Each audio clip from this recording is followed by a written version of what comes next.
Hello there guys, it's me Kit again. Good to see you again from a break. Sorry to my last video was a bit short on fourth part of reading Red Dwarf backwards. So, well, smegheads, let's continue reading Red Dwarf backwards by original co-creator Rob Grant. So, we're on page 11, chapter 11. Page 62, we're going to continue halfway through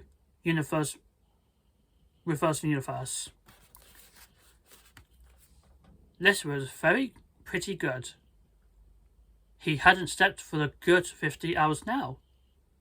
What with all that night interrogation at the police station, which had uncracked 6 of his ribs and lifted for chronic pain in his bikinis.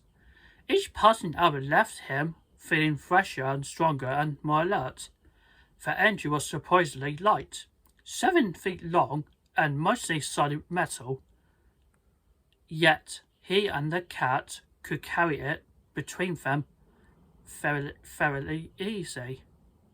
It was also surprisingly rusty. Still, they had managed to find it, and if Kryten and Rimmer had enjoyed any luck at all, they probably have enough power for a shaky takeoff. The cat, who was leading the way, suddenly stopped and held up his hand. He sniffed the air, then nodded for Lister to take over. Running sideways, with the engine between them, they trundled off the beaten pathway and ducked behind a clump of thickets. Lister checked his watch, agitated. 1:24. They were already behind schedule. 2 minutes rolled by, and there was still no sign of any danger. Lister was about to get up when he heard a twig crack and Mountain Man came into view. Lister was baffled. They'd just left the hermit swinging on his porch. Yet he was walking backwards down the crawled path that led from us still to the cabin. As he passed them by, Lister could see his face in the full glow of the moon. If this man wasn't their hillbilly, he was his identical twin. There was no time to consider ramifications. As soon as they was out of sight, they hoisted the engine to their soldiers and carried it back onto the path. Lister pushed the engine from the rear. The cat got a message and upped his speed. They jogged through the clearing and climbed up the ridge to the cave. They set up the engine down underneath Starbug's belly. Lister's hoped to took Trafalgar-sized broadside, when he saw that the rest of the jets were still missing. Kryten crept down the landing ramp and peered into the gloom beneath the ship. "Lister," he said timidly. Lister tucked under the ramp. "No luck." Rimmer shook his head. "We found one, but it was useless." "How useless?" "Try utterly. It was rotten with corrosion, with the added bonus that it was wedged solid about 6 feet into the ground." "How do you get on?" "We found one in the hillbilly grain store. He had been using it as a shelf prop. It's not in as a superb nick, but I reckon it'll go. The question is, will one jet be enough? Maybe, if we angle the front retros down Like I said, it will be touch and go whether or not we clear the mountain, but I don't see what choice do we have got. Lister checked his watch. An hour and 12 minutes? Let's get moving. Where's Kryten? I think you're going to have to fix the jet on without him. Lister looked over at the engine. Are you nuts? I wouldn't know where to start. Slowly, he twisted his neck backwards to Wimmer. Why? What's wrong with Kryten? Wimmer hitched his eyebrows dramatically and walked back up the ramp. Lister nodded to the cat and followed him. Kryten was lying on a scanner table, his eyes open and rolled back into his skull. There was a strange buzzing sound that seemed to be coming from somewhere inside his head. Lister walked over and wrapped his hand in the front of Kryten's eyes. The recognize remained immobile. Lister tried calling his name, but still there was no response. He has been like this since we got back, Wimmer said. Just lying there in some kind of electronic stupor. Lister put his nose to Kryten's ear and sniffed. Spag! Smells like something smelt in there. Wimmer nodded. I think it's some kind of sort of short circuit. Probably happened in the flight. Flight? We found another hillbilly by the still. He had a pickaxe buried in his chest. Kryten pulled it out. Pulled it out? Then they struggled a bit, and it was all over. We staggered back to Starbug. He lies on the scanner table, this ban, there's smoke pouring out of his ears. Let me get this straight. Kryten pulled a pickaxe out of the man's chest. He had no choice. The poor bastard was whiffing around eagerly. Someone had to help him. Lister released a sigh that had been pent up inside for 8 long years. Every single day of his unspeakable imprisonment, he had yelled to know just one thing. Had he actually committed a crime? All the other inmates had a solace of knowing whether they were truly innocent or guilty. Whatever they proclaimed to the world, deep down, they all know the truth. And through those long, restless nights, it has seemed to Lister that his situation would have been immeasurably more bearable if only he had known the truth. Time after time, he had pulled over the transcript of the trial without finding enlightenment. The evidence had been circumstantial. He had been spotted leaving the scene with another man. From the descriptions, Lister had guessed the second man had been a cat. Lister's inability to disclose the cat's whereabouts had counted heavily against him in the jury's eyes. He had been sentenced to 50 years, of which he would serve 8. Well, now we know. He had been innocent, and he didn't make him feel any better. Not one quirk. The murderer had been Kryten. Hello? Lister's Mr. Fission focused. Wimmer's face was directly in front of him. Hello, he repeated. Anyone home? Lister sighed again and dragged his hand across his face. Yeah, yes. Thank God. For the minute, then I thought you had short circuits too.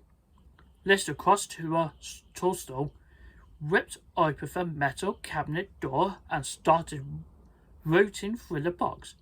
I think I know what's wrong with him. Something he did tripped his auto shutdown mechanism. Can you fix it?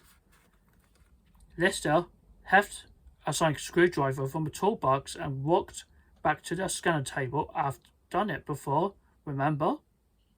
He eased the tire lever into the Kryten's head and pressed away a section of skull. Question is, can I do it in time? 12:15. Kryten should have been concentrating on meeting the flight window deadline, which wasn't exactly midnight, but close enough not to matter a spit.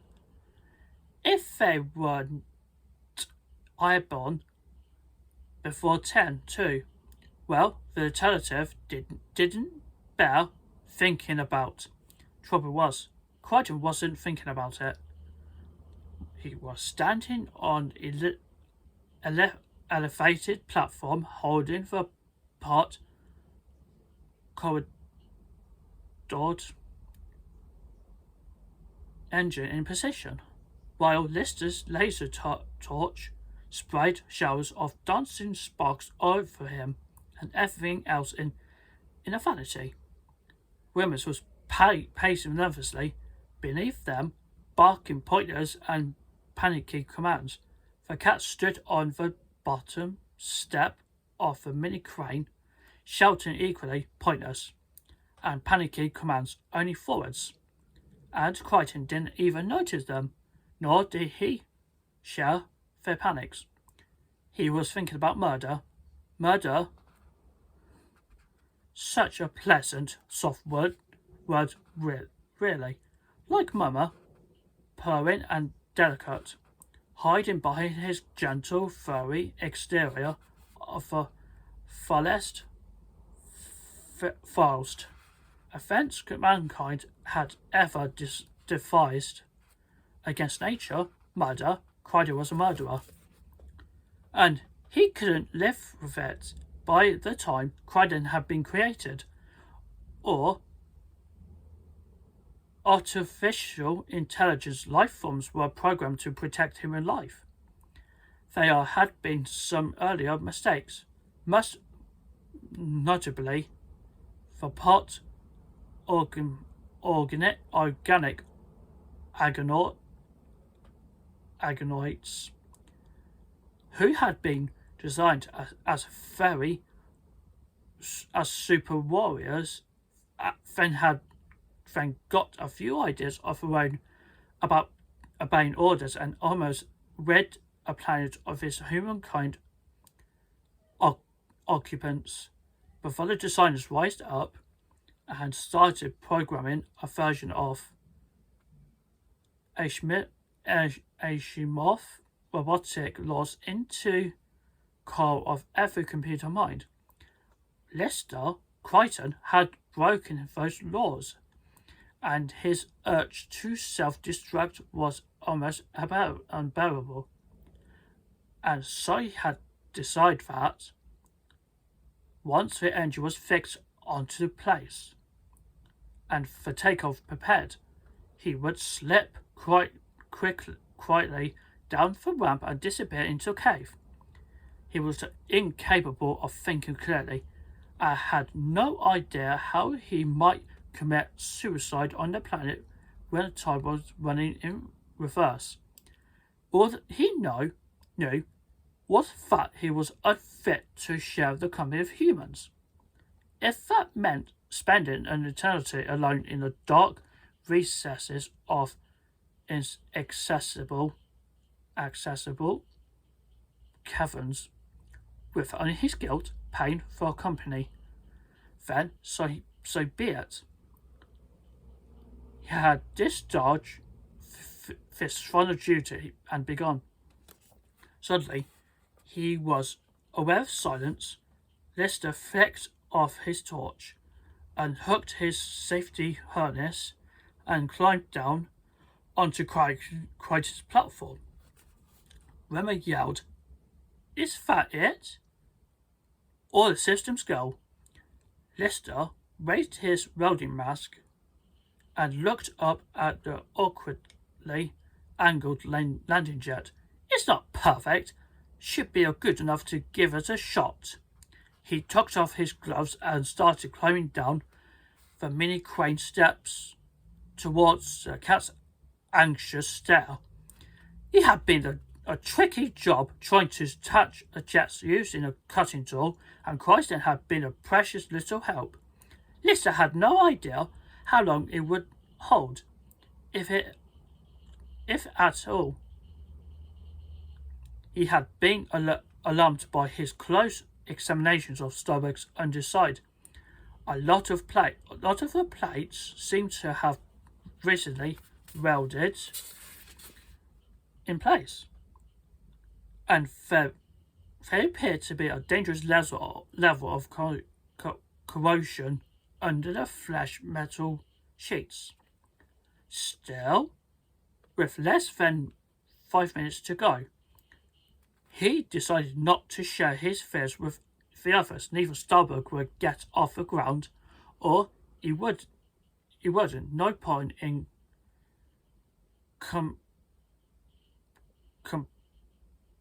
complicating matters now. As the cats hurried, loaded the mini crane back inside, Remmer pointlessly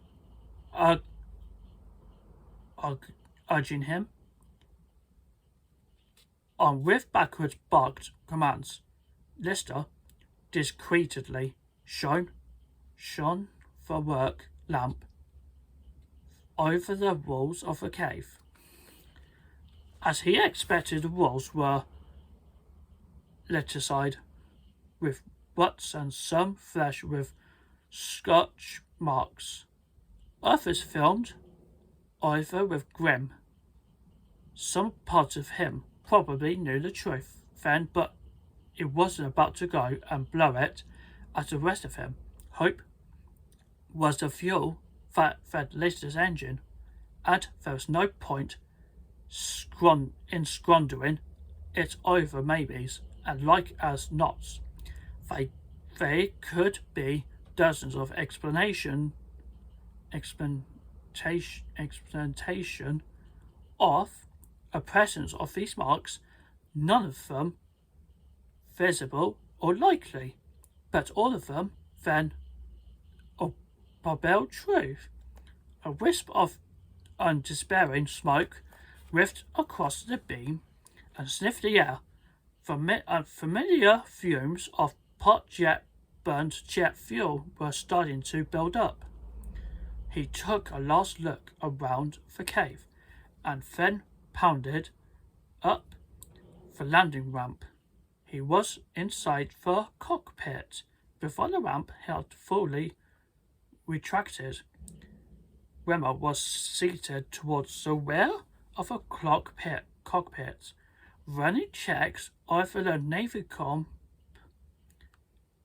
The cat was in the pilot seat, which took Lister somewhat by surprise, but on reflection, it makes sense. That cat had faster reflections and better directional sense than the rest of them put together. True, he was also stupider and finer than the rest of them put together. But in the pitch, the best choice for the job, Lister was about to slip into the co-pilot seat beside him. When he realized that Kryten's computer station was unmanned. "Where's Kryten?" The cat shrugged. Remmer didn't take his eyes off the Navicom. He said, "He's running some checks in the engine rooms."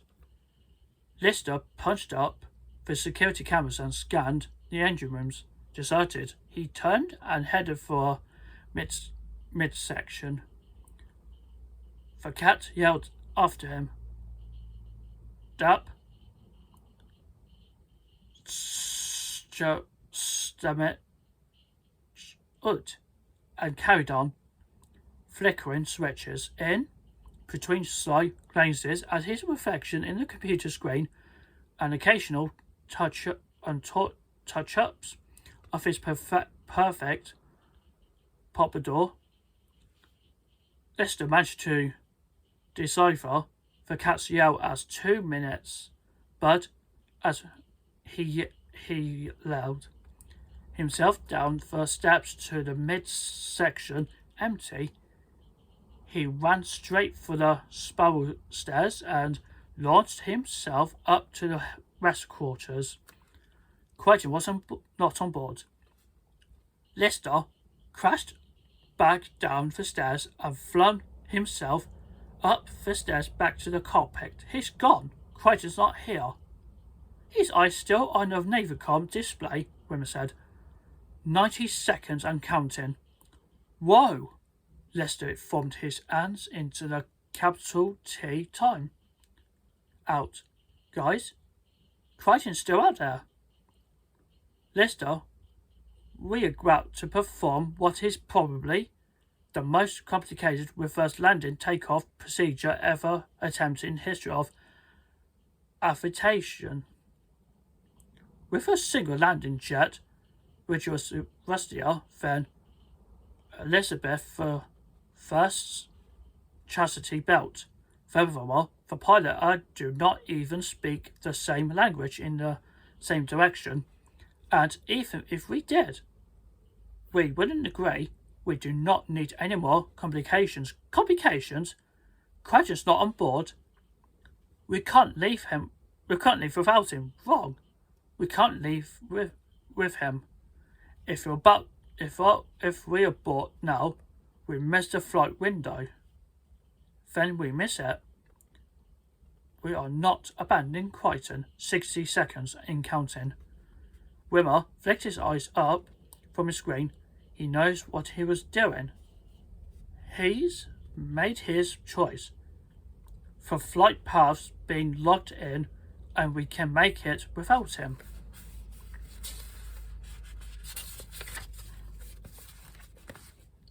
What do you mean? He's made his choice.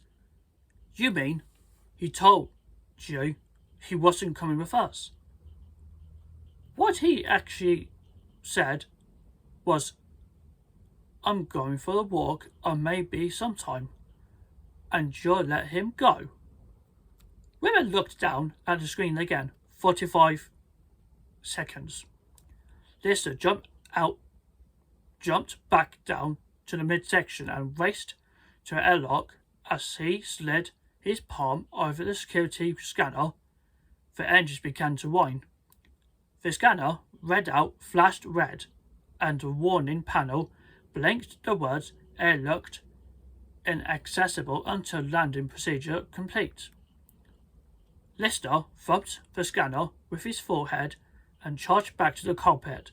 Starbug began to shake as the engine whine built. Lister staggered to the co-pilot station and yelled to the cat, Trouble, trouble.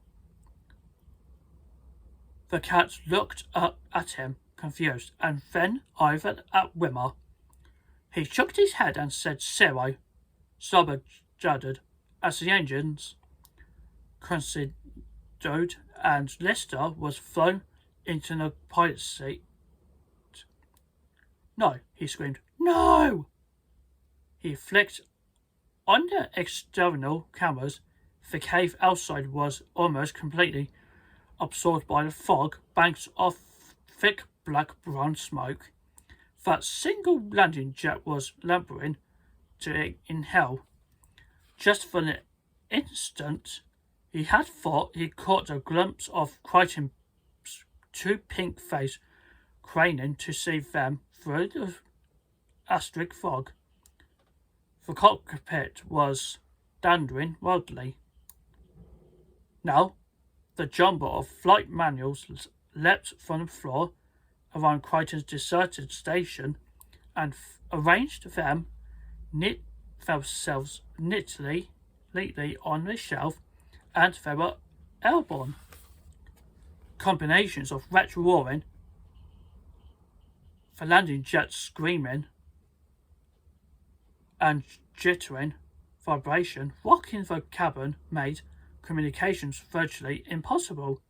Lister lunged forward and flicked at the abort switches on the pilot's control panel, useless unless the pilot initiated the board sequence 2. He looked over the cats, hoping he would copy the manifold. The cat ignored him. Lister lurched out of his seat and reached over for the pilot aboard cat controls, but Starbug pitched again suddenly and his hands crashed into the wrong bank of switches. The cat screeched, ignored, hoi, wa, click, huff, twa, and tucked a collective desperately trying to correct the draft's yawning. But with a simple landing jet and reverse fix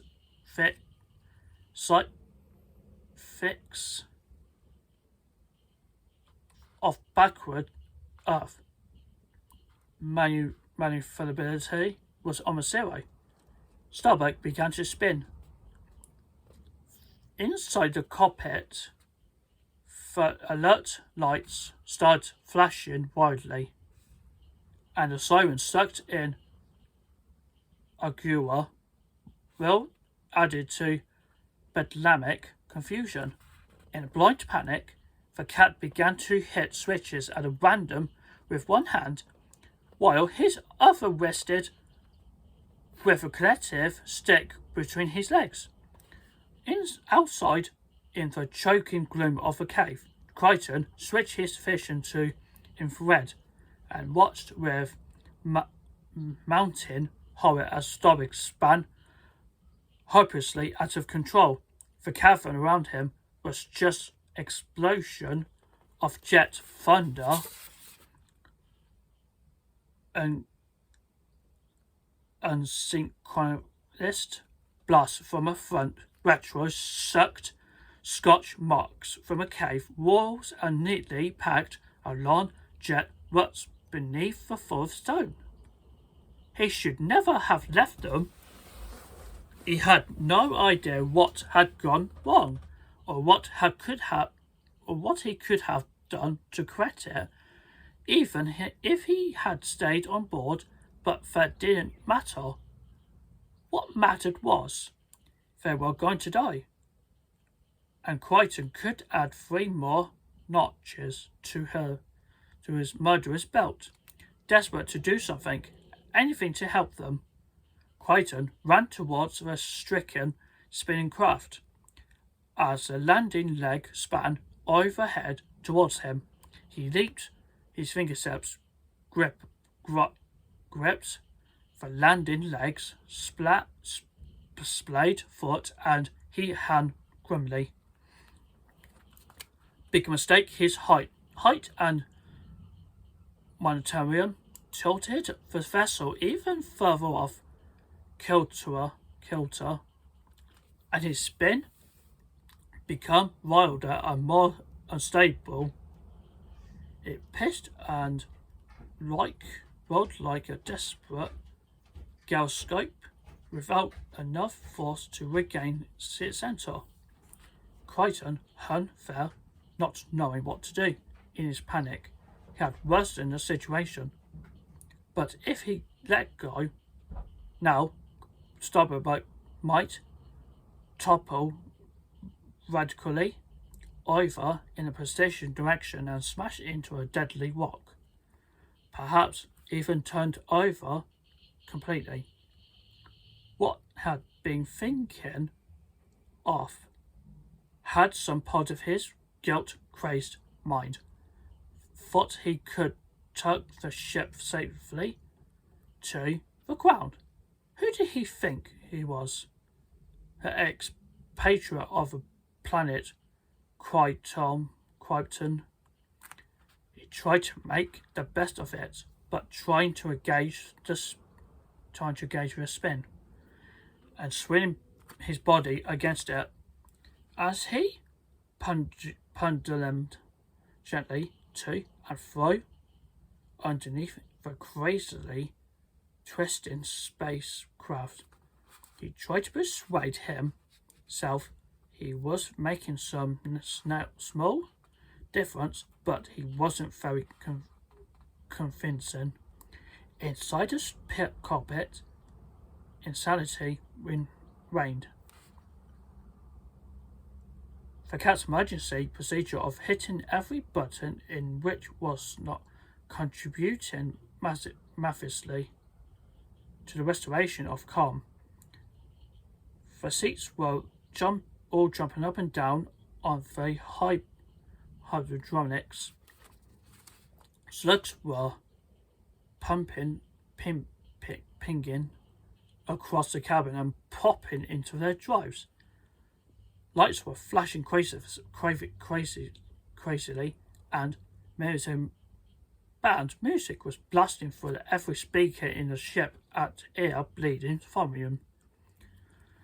Lister lurched across the cat and jabbed widely at the board panel. A lucky flick killed the retros, and spin began to slow. The cat regained control of the collective, brought a vessel horizontal, and closed down the landing jets with the smallest of bumps. Starbug nested back down on the cave floor.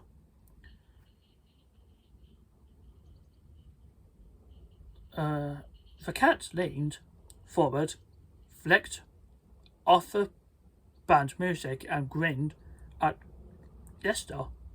Fumes? He said. Lister shook his head and checked exo camera. The cave was empty of smoke, but Kryten was nowhere in sight. Red the smeg had gone. Had they landed on him? Lister shot out of the cockpit and raced down to the airlock.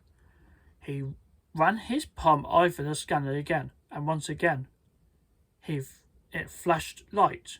What the hell was one now?